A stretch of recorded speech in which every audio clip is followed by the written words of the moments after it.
Parábola das 10 virgens. Entrada e exclusão. As que estavam apercebidas entraram com ele para as bodas, e fechou-se a porta. Mateus 25:10. Durante o período de espera, as virgens prudentes e as nécias pareciam-se muito, e, mesmo hoje, é difícil discernir um verdadeiro cristão de um falso. Tudo dependia da vinda do noivo. Para as 10 virgens, esse era o principal evento da noite. Se não fosse por sua vinda, elas não teriam saído com suas lâmpadas. Por saberem que ele certamente viria, prepararam-se para unir-se ao cortejo nupcial e o servirem com suas canções em seu aposento. Apesar disso, ele não veio logo. O sol se pusera e a escuridão havia tomado toda a paisagem, porém o noivo não vinha. O orvalho noturno precipitava-se rapidamente, mesmo assim ele não vinha. As horas tornaram-se longas e passavam lentamente, uma após a outra. Ainda assim ele não chegava. Aos poucos ia ficando mais turvo. Pelo meio da noite, poucas estrelas eram visíveis, e não restava mais a persistente luz diurna. Era o tempo da escuridão, e os olhos das expectantes virgens ficaram pesados com a vigília, porque o noivo demorava tanto de vir. Disseram-lhes que procurassem por ele. Elas esperaram por ele, mas ele não vinha. Houve sussurros de que tudo fosse apenas ilusão, que ele jamais viria. E havia um culposo senso de letargia que as dominou. No caso de algumas delas, seu espírito estava pronto, mas a sua carne era fraca. No caso de outras, porém, tanto o espírito quanto a carne eram perversos. Assim, dormiram muito profundamente, como dorme um homem em sua morte. Contudo, o noivo veio da mesma forma, irmãos e irmãs, que em nosso caso, o noivo celestial virá. Por mais que o aguardemos, esperemos com a certeza de que ele virá. Tão certamente quanto Cristo veio uma vez, aparecerá segunda vez, sem pecado, aos que o aguardarem para a salvação. Parece-me que é necessário menos fé para crer no segundo advento de Cristo do que no primeiro. Ele já esteve aqui, assim conhece o caminho para retornar. Já esteve entre nós e fez grandes maravilhas. Com certeza voltará para receber a recompensa por sua obra. O bom pastor veio à terra uma vez para entregar a sua vida pelas ovelhas. Certamente retornará como o pastor líder para recompensar os demais pastores que fielmente mantiverem suas vigílias noturnas por ele. Jesus voltará tão certo quanto o noivo veio à meia-noite. Sim, o noivo veio. Apesar do tempo de expectativa, ele veio. E então aconteceu a terrível separação entre aquelas que estavam esperando por sua aparição. As prudentes e as nécias foram separadas umas das outras dificilmente por um ato dele mesmo. Foram despertadas pelo som de sua volta. O arauto que o precedia bradou: "És o noivo!" E as adormecidas despertaram. As que estavam verdadeiramente comprometidas com o noivo, as virgens prudentes, penitentes por seu sono vergonhoso, derramaram óleo em suas lâmpadas que queimavam fracamente e logo acenderam com a claridade e brilho. Quando o cortejo nupcial se aproximou, as que estavam apercebidas entraram com ele para as bodas, e fechou-se a porta.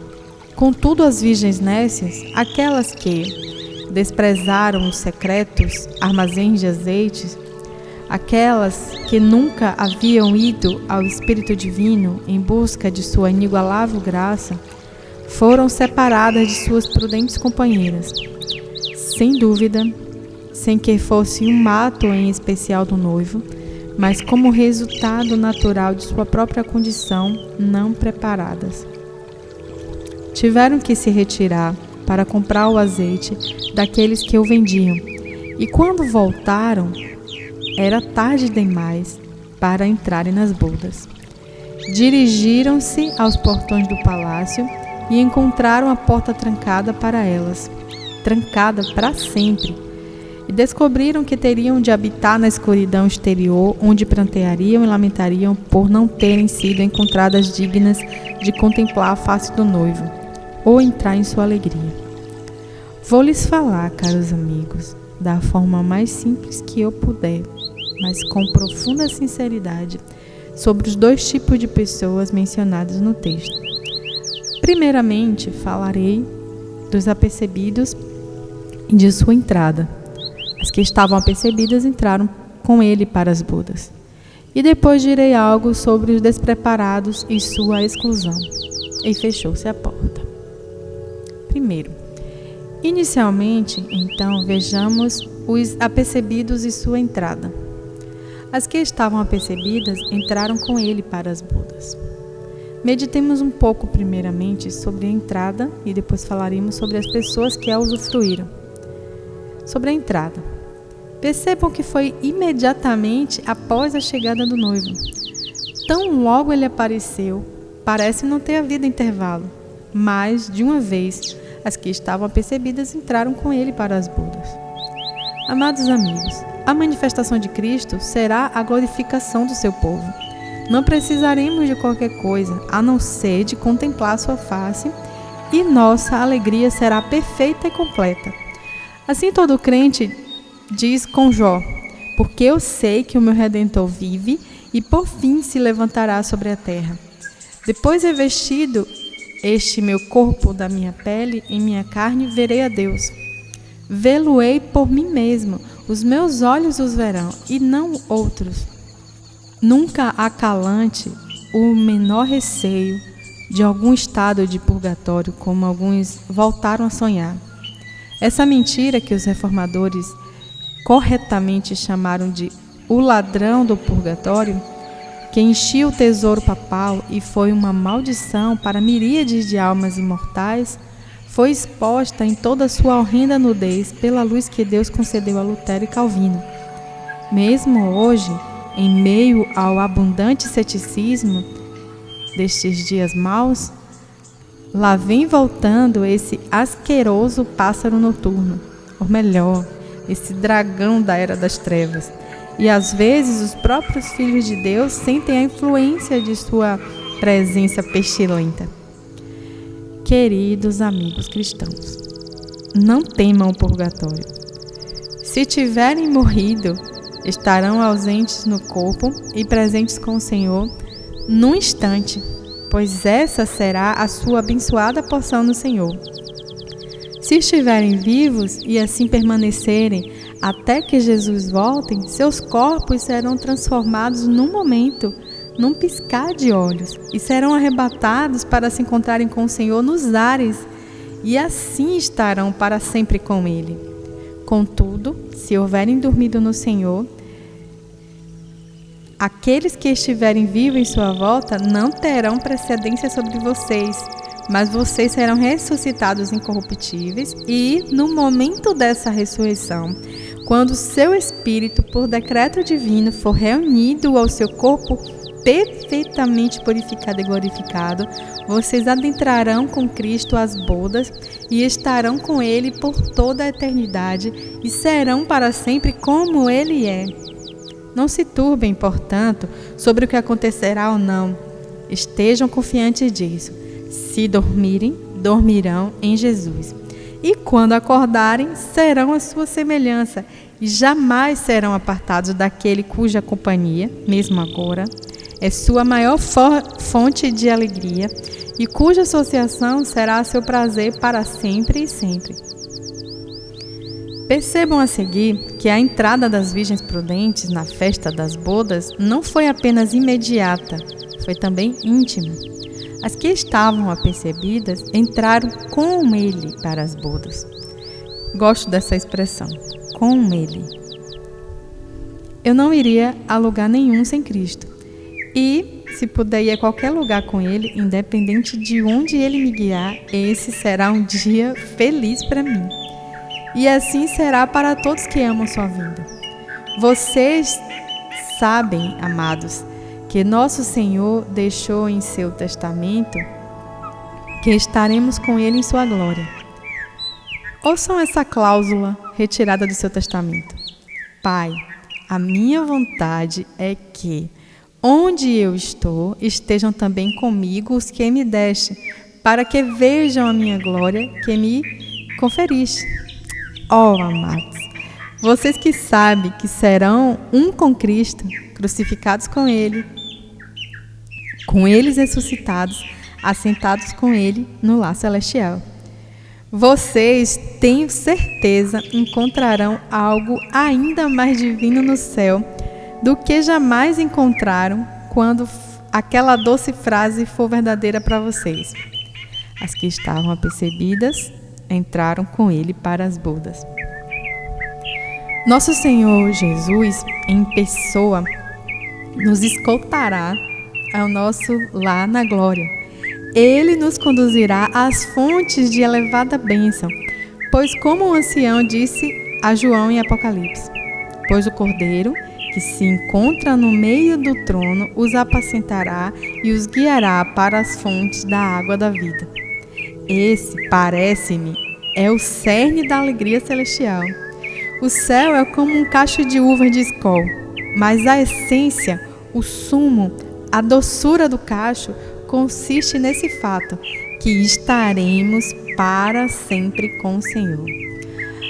Ah, meus irmãos e irmãs, como poderíamos esperar ir para as bodas se não formos com Ele, escondidos nele, cobertos por sua justiça, lavados em seu sangue?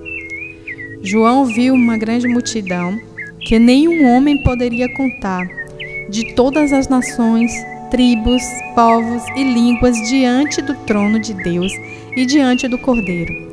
Deles também disse o ancião: são estes os que vêm da grande tribulação, lavaram suas vestiduras e as alvejaram no sangue do Cordeiro, razão porque se acham diante do trono de Deus e o servem de dia e de noite no seu santuário, e aquele que se assenta no trono estenderá sobre eles o seu tabernáculo. Ninguém jamais objetará a entrada na glória daqueles que vão com ele. Mesmo o Deus puro e santo não levantará questionamento quanto à nossa entrada se formos com seu Filho. Todas as exigências da justiça divina serão completamente satisfeitas pelo fato de adentrarmos com Ele, cobertos com sua justiça, adornados com sua beleza, inseparavelmente unidos à sua pessoa, o amado de sua alma. Entraremos com Ele às bodas, e ninguém pensará na necessidade de nos excluir. Sinto-me tentado a ater-me sobre o tema tão jubiloso quanto este, mas não devo e não posso, pois vocês podem meditar nele para contentamento de seu coração quando estiverem em casa. Para minha mente, há doçura indescritível nessas palavras. As que estavam apercebidas entraram com ele para as bodas. Em seguida, vejam como foi extremamente alegre a entrada. As que estavam apercebidas entraram com ele para as bodas. Não era a sua porção ficarem do lado de fora da porta, ouvir a música e desfrutar da luz que pode ter fluído quando aquela foi aberta por poucos segundos. Elas entraram com eles para as bodas. Não era a intenção de Nosso Senhor nos dizer nessa parábola qual a posição que os santos terão no céu. A parábola quer ensinar certas lições e as explica muito claramente. Se tentassem nos ensinar tudo, poderíamos perder a lição mais importante de todas. No entanto, de outras passagens, sabemos que entraremos com Cristo nas bodas não apenas como meros espectadores de sua alegria, como amigos do noivo que se regozijam em sua alegria, mas entraremos com Ele para participar do seu júbilo. Lembre-se sempre de que, por mais que sejamos pecadores e indignos de honra, tão distinta? O Senhor Jesus diz a toda alma que crê: tenho desposado vocês a mim mesmo, para serem meus para todo sempre. Ó palavras incomparáveis! Você, cristão, entrará com ele naquelas bodas celestiais, como parte daquela maravilhosa noiva, a esposa do Cordeiro, que então encontrará sua felicidade consumada para sempre com seu glorioso marido.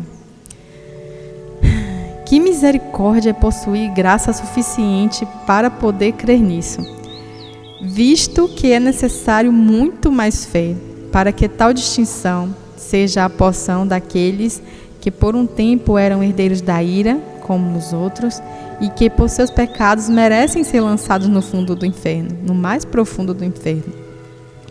No entanto, amados, não há alturas no céu que não poderemos escalar. Não há alegrias diante do trono de Deus, das quais não participaremos. Não estaremos presentes nas bodas meramente como servos de Cristo, ou curiosos, ou como convidados de honra. Estaremos lá para tomar parte da maior de todas as alegrias e glórias, nós mesmos. Todo o tempo, objeto desse amor tão profundo, dessa íntima comunhão mais especial, mais querida e próxima com o nosso amado. Para sempre seremos um com Cristo, pelos laços matrimoniais. Não, mais ainda, pois até mesmo os laços conjugais são usados apenas como uma humilde metáfora da eterna união entre nossa alma e Cristo. Grande é esse mistério, diz o apóstolo Paulo, referindo-se ao casamento. Mas eu me refiro a Cristo e à igreja. As que estavam apercebidas entraram com ele para as bodas. Diretamente à mesa do banquete, para participar de todas as alegrias reunidas em todas as eras, trazida de todos os domínios do grande rei, para fazer uma grande celebração pelo maior de todos os dias, em favor do qual todos os outros dias existiram, incluindo o próprio dia do julgamento. Mesmo na terra, nós sempre acertadamente associamos o mais elevado grau de alegria quando é o que deve ser. Se há alguma alegria sobre a terra que pertença naturalmente a nós, como seres de carne e osso, em relação ao nosso dia de casamento. A cerimônia nupcial de um casal que se ama é aguardada com grande expectativa e rememorada com lembranças cheias de carinho. Embora muitos ventos de frustrações e destruição possa, nos anos seguintes, cair sobre o relacionamento que começou no dia do casamento, mesmo assim, esse dia em si é sempre figura e emblema de alegria. Então veja o que é o céu para o povo de Deus. É um casamento, uma festa perpétua, um banimento de tudo o que é doloroso, uma reunião de tudo o que é alegre. Um casamento na terra, bom, sabemos o que é isso. Mas um casamento no céu, quem pode descrevê-lo? Somos bem familiarizados com o que é o matrimônio entre homens e mulheres.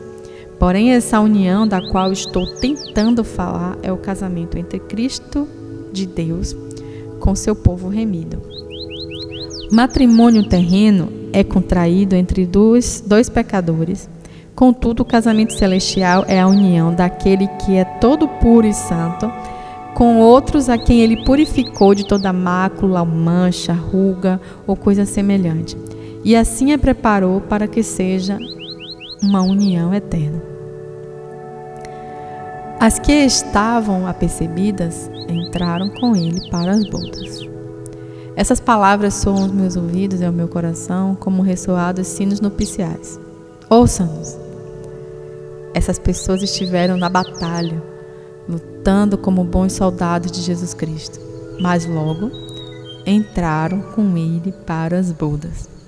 Estiveram na vinha do seu Senhor, labutando entre os fardos e o calor do dia.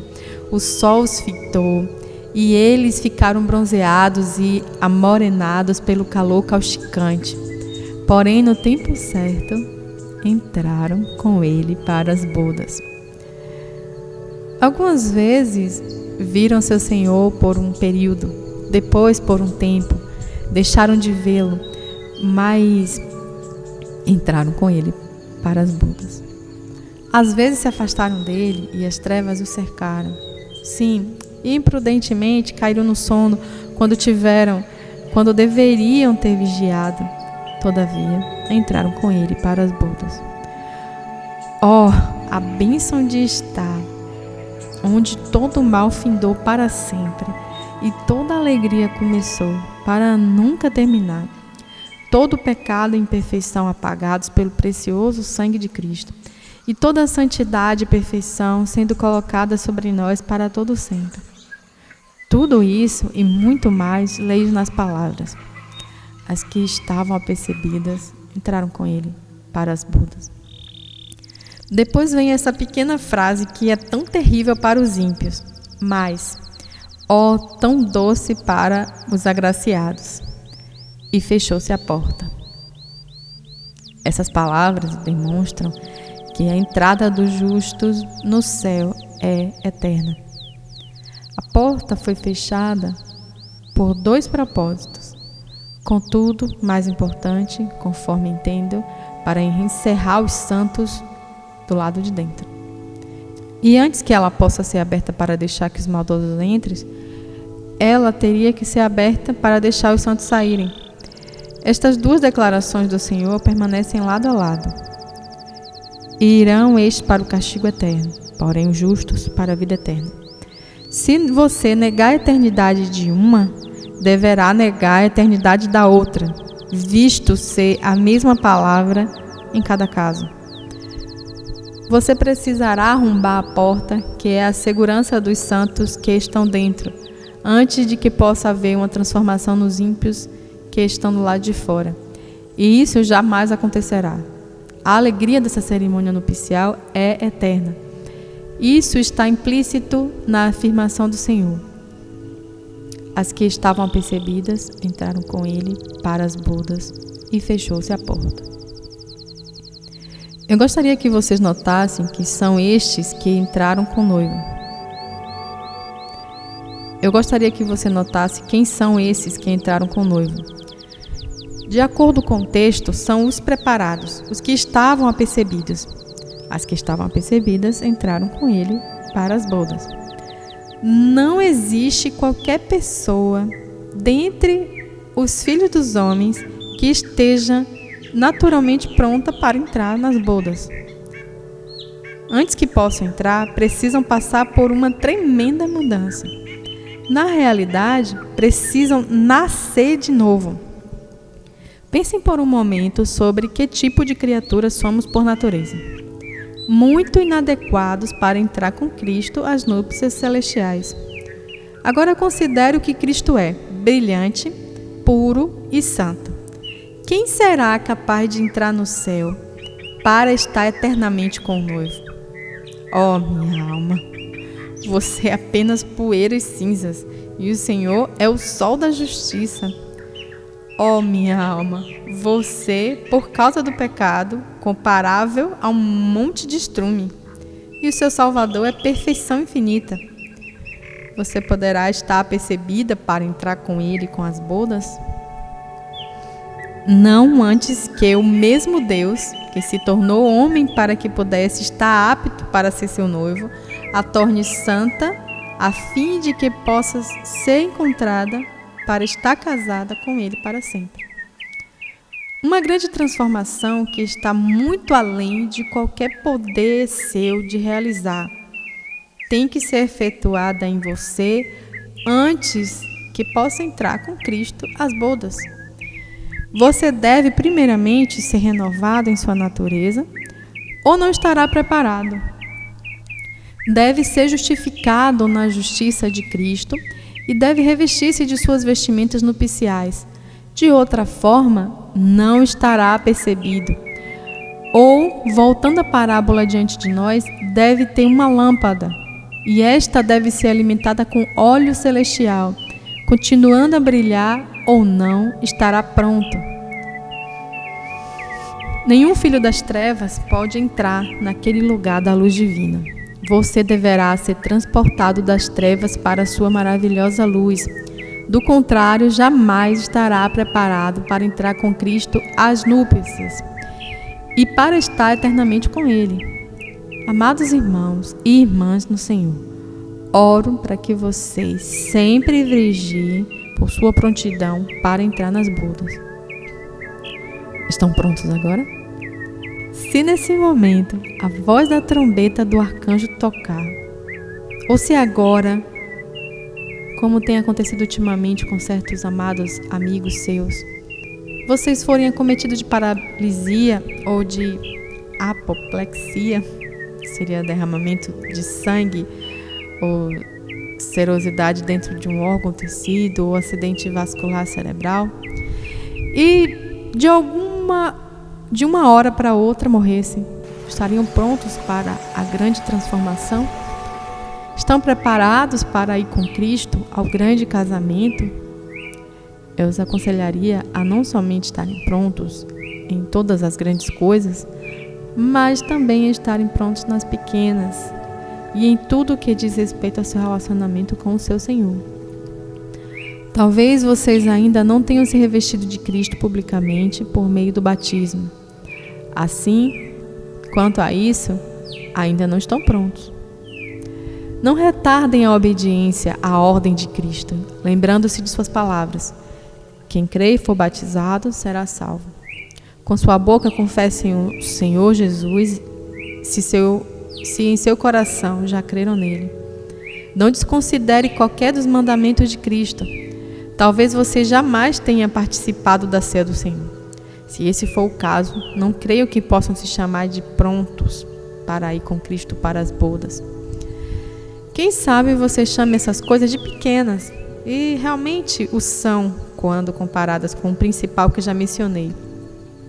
Contudo, eu não gostaria que você morresse negligenciando nenhum dos mandamentos de Cristo. Você ainda não orou com os seus meninos e meninas, certo? Bem, então você não está pronto. Ainda não escreveu seu testamento e não colocou sua casa em ordem. Eu gostaria que você tivesse todas as coisas bem preparadas, pois uma pequena não prontidão pode atrapalhar muito nos seus momentos de despedida. Ainda não cumpriu aquilo que está próximo a ser um voto com Deus? Ainda não realizou o que deve pela geração presente?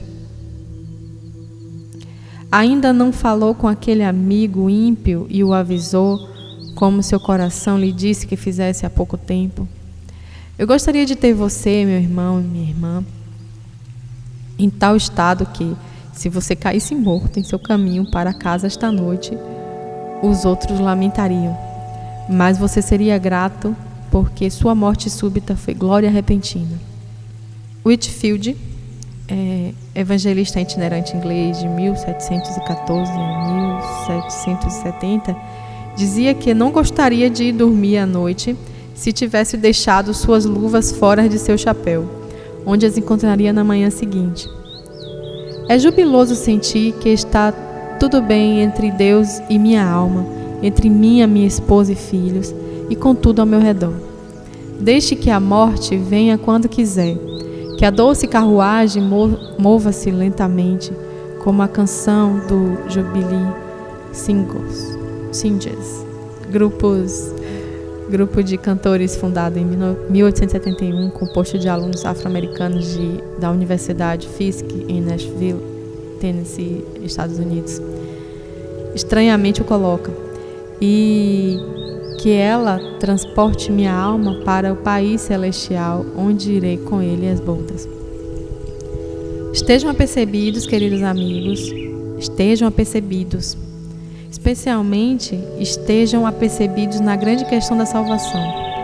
Porém, vejam que estejam apercebidos em tudo. Vocês sabem que, quando estão indo ver um amigo especial ou alguém importante, vestem seu melhor casaco e tudo o que os tornará arrumados para vê-lo. Depois que estão perto da porta desse amigo ou da mansão do grande homem, percebo que tiram qualquer poeirinha da rua que possam ter sido sopradas sobre sua indumentária. Assim estão preparados para encontrá-lo quando ele aparecer. Desta forma, em assuntos espirituais, mesmo que estejam trajados com a sua melhor vestimenta, ainda assim pode haver necessidade de uma limpezinha e terão de fazê-la para que possa ser dito a seu respeito, sem que haja o que o restrinja. As que estavam apercebidas entraram com ele para as bodas e fechou-se a porta. Li em um panfleto americano um pequeno esboço escrito por um cavalheiro que, por ter de frequentemente cruzar os grandes lagos, tinha o hábito de levar consigo uma boia salva-vidas para qualquer necessidade. Uma noite, enquanto dormia, um alarme tocou. Ele correu ao deck com a sua boia salva-vidas em sua cintura, mas descobriu que não havia razão para o medo. Desceu as escadas novamente e, à medida que se deitou, teve algo semelhante a um sonho. Embora fosse um devaneio da sonolência, e tinha esse formato. Pensou que estivesse a bordo de um grande navio no qual estávamos todos flutuando no mar aberto da vida e que uma grande tempestade se levantou. Viu alguns homens no deck com as boias de salva-vidas em sua cintura. Haviam rido deles enquanto o clima estava bom e o mar calmo. No entanto, enquanto estavam lá, com o navio agitado e os mastros esticados, não havia quem zombasse deles. Pelo contrário, muitos invejaram a calma paz que repousava sobre o seu semblante. Vocês sabem quem são esses homens e qual é a perfeição deles. A fé em Jesus é a grande boia salva-vidas. Que a tempestade venha quando vier. A fé em Cristo nos capacitará a atravessar toda a inundação, até que cheguemos às felizes praias celestiais. Enquanto esse cavalheiro permanecia no deck e observava ao seu redor, ouviu um homem dizer: eu teria comprado uma dessas boias. Vivia do outro lado da rua da loja, onde eram vendidas, e meus amigos sempre me diziam que era melhor eu logo adquirir uma. Eu queria isso, mas adiei, e comecei a entendê-lo um pouco tarde demais. Assim fui obrigado a vir sem ela, embora devesse possuir uma. O cavalheiro viu esse homem ser levado pela corrente, da mesma forma que os demais que não possuíam a boia. Sua boa intenção não conseguiu salvar-lhe a vida. Não há dúvida de que há muitos que deveriam adquirir a boia salva-vidas espiritual e dizem que desejam fazê-lo agora mesmo. O céu tem se enchido com pessoas que creem em Jesus e o inferno com aqueles que queriam crer em Jesus, mas não o fizeram. Essa é a diferença entre as duas classes. Mas que diferença fará entre eles quando morrerem?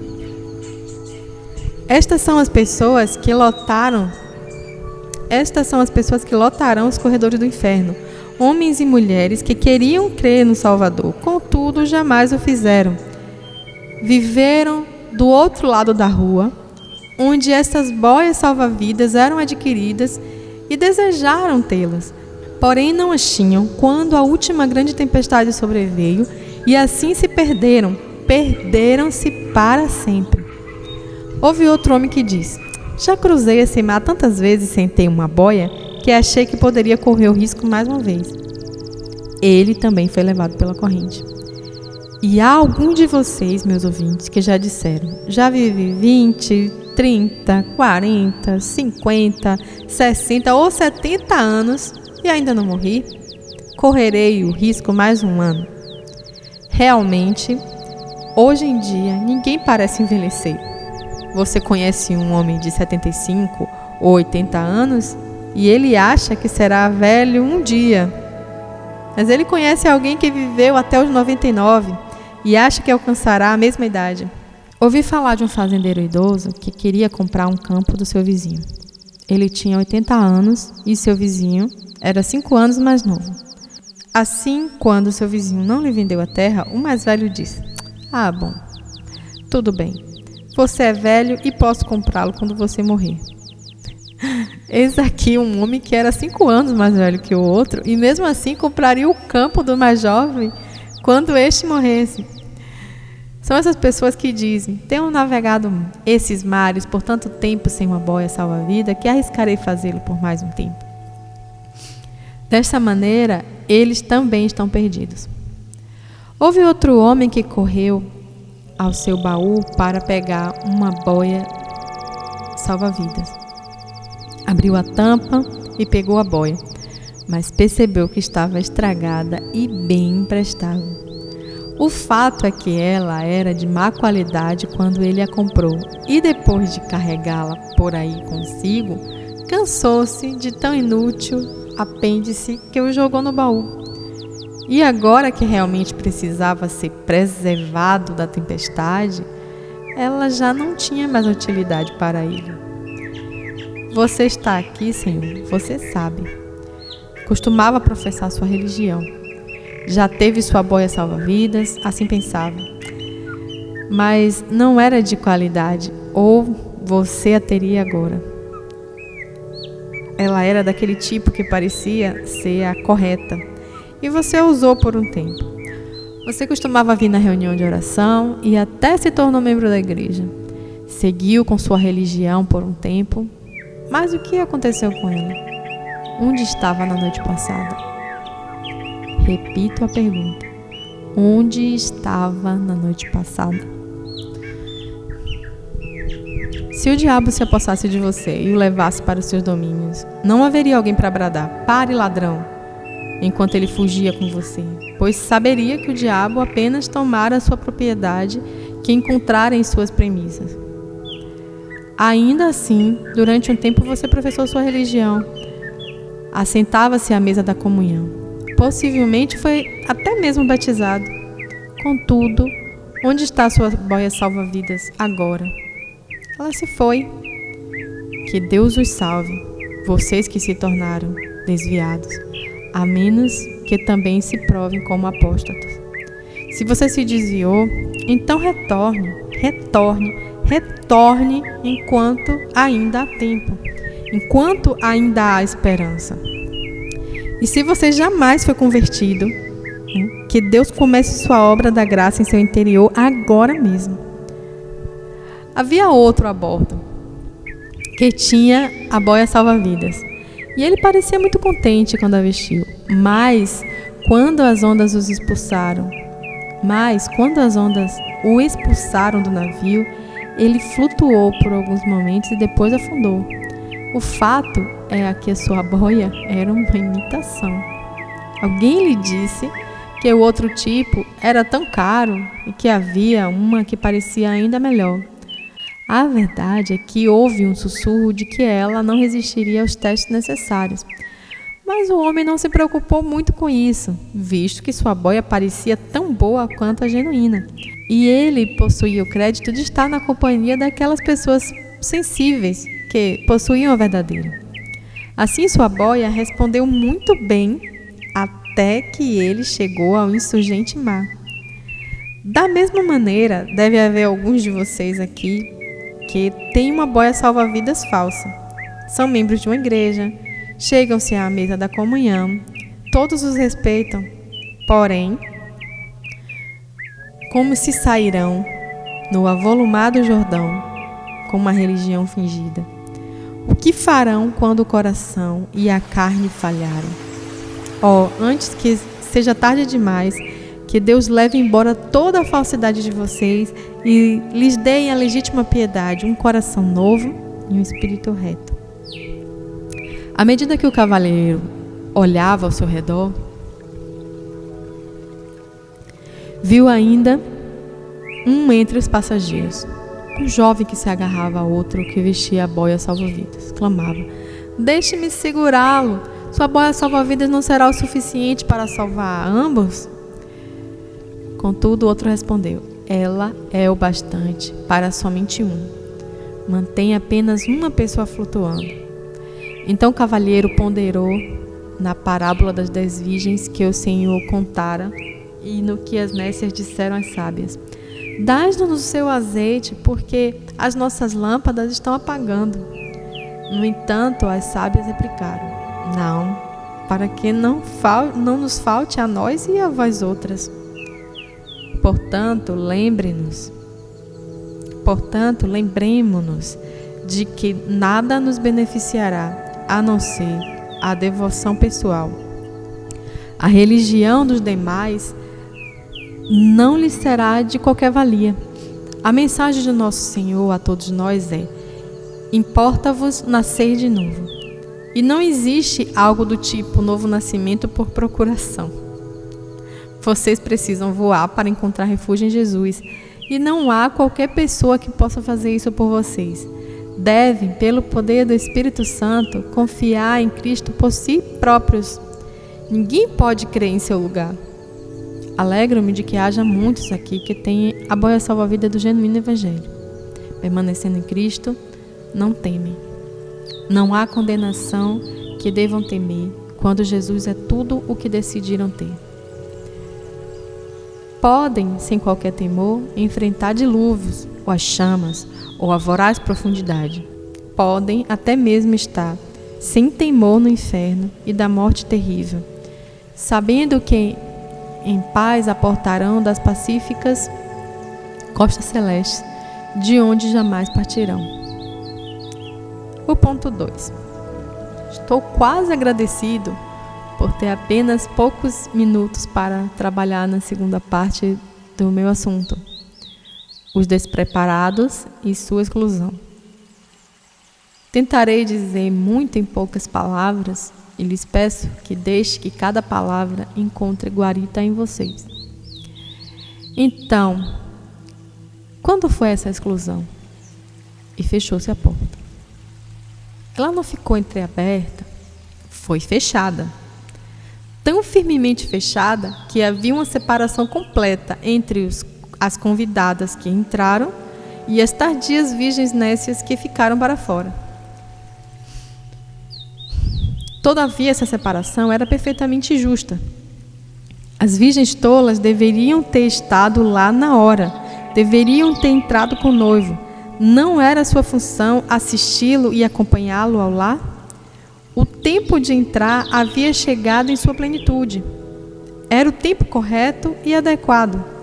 O noivo dera aquela noite a todas para que se preparassem, e elas estavam reclamando do atraso antes de que ele visse. Assim, quando a porta enfim se fechou, era tarde demais. Tiveram todo o tempo para obter o óleo e guarnecer suas lâmpadas. Não foi como se o noivo tivesse dito na primeira vigília da noite e elas dissessem: não tivemos tempo para abastecer nossas lâmpadas. Não foi assim.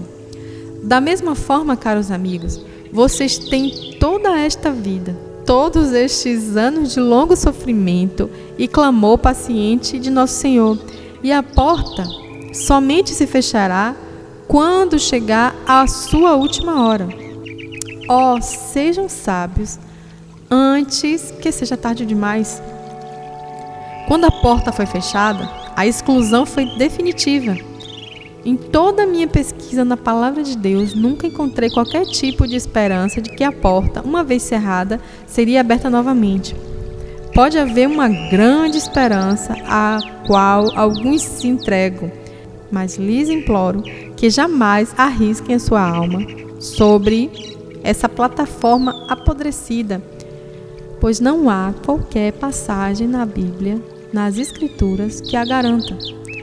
Mesmo que houvesse, de qual grande esperança vocês necessitam, além daquela que o próprio Evangelho assegura? Por que não se preparam para entrar com Cristo às bodas? Por que se demorar do lado de fora? O que pode haver na gélida madrugada que eles tentariam a se atrasarem com o risco de nunca conseguirem adentrar a porta? Se houvesse qualquer grande esperança, como a que ilude a tantos, ainda assim seria um risco absurdo confiar-se a ela. Também aqueles que, de alguma forma, falam de aniquilação ou restauração, não lhes oferecem coisa alguma que possa encantá-los a se afastar-se da fé imediata de Cristo. Uma salvação imediata e eterna por meio dele. em seu próprio entendimento, deveria deixar de ser algo horrendo o fato de o mundo por vir não haver atos aprovados de perdão. Por que jogar fora a certeza de uma salvação presente e da imediata libertação da maldição que podem obter agora mesmo, e que obterão instantaneamente se crerem em Jesus, por causa de um tolo devaneio de que talvez a porta da misericórdia possa ser aberta depois de muito tempo de pranto, choro e ranger de dentes? Não. Antes, preparem-se para entrar com Cristo às bodas, pois, assim como o Senhor vive, não posso livrar minha alma de toda a responsabilidade, a menos que eu lhes diga que, à medida que leio mais e mais a Bíblia, tenho cada vez mais certeza de que, quando aquela porta se fechar, ela jamais será aberta a qualquer alma vivente. Onde a morte os encontrar, o julgamento os achará e lá permanecerão pela eternidade. Oro para que você não arrisque seu destino eterno, mas que busque o Senhor enquanto se pode achar, invoque-no enquanto está perto. Deixe o perverso o seu caminho, o iníquo os seus pensamentos. Convertam-se ao Senhor, que se compadecerá dele, e volte-se para o nosso Deus, porque é rico em perdoar. Quem eram aquelas pessoas que ficaram de fora quando a porta foi fechada? Levaram o nome de virgens. Mesmo assim, a porta se fechou para elas. Não eram alheios, nem mendigos de rua. Não eram infiéis ou agnósticos, mas membros da igreja. Eram chamados de virgens. No entanto, a porta foi cerrada. Também possuíam lâmpadas que antes brilhavam tão reluzente quanto as outras. Por um momento, não havia diferença entre o pavio de suas lâmpadas e os das lâmpadas das sábias. Mesmo assim, ficaram de fora. Possuíam pelo menos um pouco de óleo e por algum tempo foram companheiras das virgens sábias. Saíram com elas a encontrar o noivo, e as virgens sábias talvez nunca suspeitassem de que as demais fossem nécias, até que, no meio da noite, elas descobriram, tarde demais, que suas lâmpadas estavam se apagando.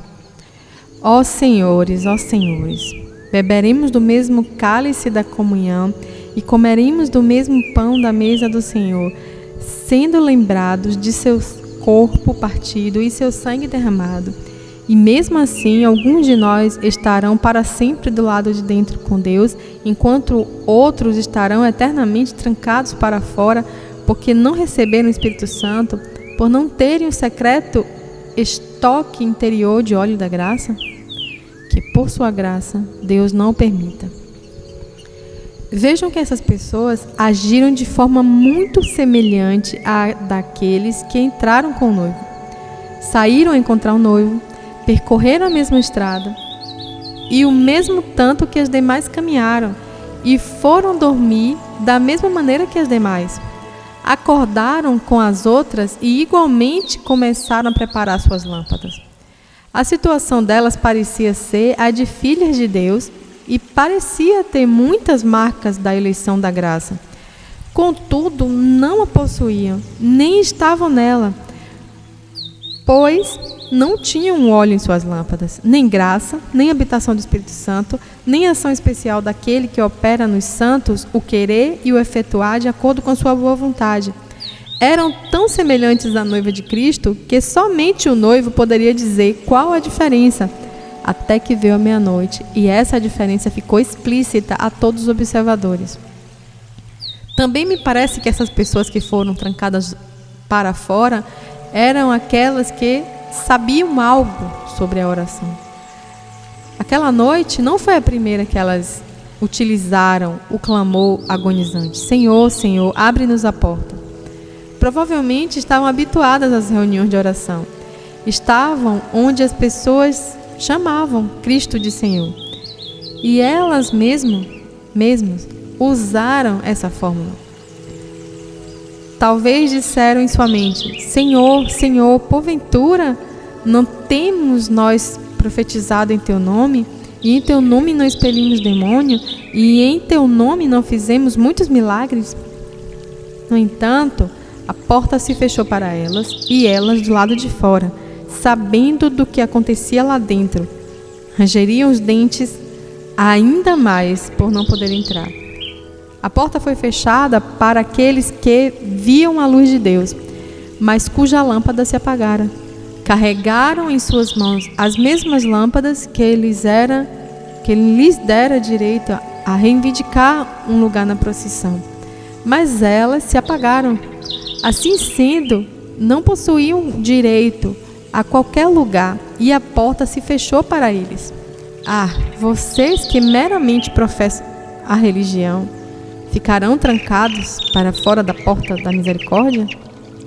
Vocês o farão se negligenciarem obter aquele óleo secreto da graça, que só pode ser concedido pelo Espírito Santo. Antes que chegue outro domingo, seu pregador pode morrer, como já aconteceu com outros irmãos. Talvez eu jamais tenha outra oportunidade de falar a vocês, que são meramente confessadores da religião, e de lhes avisar para que se assegurem de serem também possuidores e que realmente tenham a graça de Deus em sua alma. Ou possivelmente algum de vocês seja tomado sem aviso prévio, como já aconteceu com nossos amigos. Suponham que possa me abordar no outro mundo e dizer: pregador, nós o ouvimos constantemente, ouvimos tudo o que veio dos seus lábios, viemos até mesmo nas quintas-feiras à noite para lhe ouvir. Contudo, você profetizava suavemente sobre nós, dizendo: paz, paz, quando não há paz. Paz, paz, quando não há paz. Oro a Deus para que eu não tenha sangue de homem algum nas orlas de minhas vestimentas naquele último dia tremendo. Portanto, proponho-lhes que agora mesmo escapem da ira vindoura. Fujam para Cristo, fujam para sua amada cruz e fitem suas feridas sangrando, pois há vida para quem olhar ao crucificado. Fujam dos seus pecados, fujam de si mesmos, fujam de qualquer busca mundana que os enrede e coloquem sua confiança em Jesus Cristo e este crucificado, e digam em seu coração: Jesus, teu sangue e tua retidão, minha beleza e minha vestimenta gloriosa são.